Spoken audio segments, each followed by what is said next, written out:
गोलीय दर्पण दो प्रकार के होते हैं।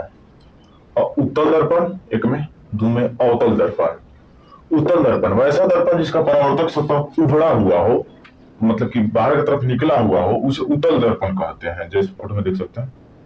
अवतल दर्पण वैसा दर्पण जिसका परावर्तक सतह धंसा हुआ हो अंदर में, उसे अवतल दर्पण कहते हैं। ठीक है। उत्तल दर्पण, ये उत्तल दर्पण है, और इसके बीच वाला जो मध्य वाला सेंटर है, इसको ध्रुव कहते हैं। और ये जो रेखा है, इसको प्रधान अक्ष कहते हैं। और यहाँ से और ये जो एफ है, इसको फोकस कहते हैं, और सी को वक्रता केंद्र कहते हैं।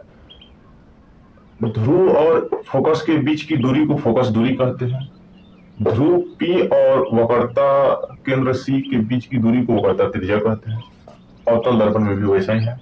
ये दर्पण है, ये इसका ध्रुव है और ये फोकस है, और इसके बीच जो एक वक्रता केंद्र है, और वक्रता केंद्र और पी के बीच की दूरी को वक्रता त्रिज्या कहते हैं। इसको प्रधान अक्ष या मुख्य अक्ष कहते हैं। ठीक है। फोकस और ध्रुव के बीच की दूरी को फोकस दूरी कहते हैं। ध्रुव गोलीय दर्पण के ठीक बीच वाले बिंदु को ध्रुव कहते हैं। इसे पी से सूचित किया जाता है। वक्रता केंद्र गोलीय दर्पण जिस गोले का बना होता है, उस गोले के केंद्र को वक्रता केंद्र कहते हैं। इसे सी से सूचित किया जाता है।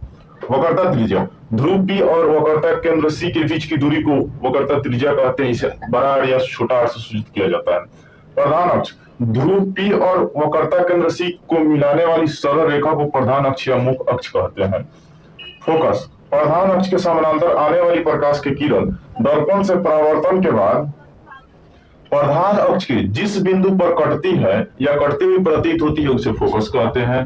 इसे एफ से सूचित किया जाता है, बड़ा एफ से। फोकस दूरी ध्रुव पी और फोकस एफ के बीच की दूरी को फोकस दूरी कहते हैं। इसे छोटा एफ से सूचित किया जाता है।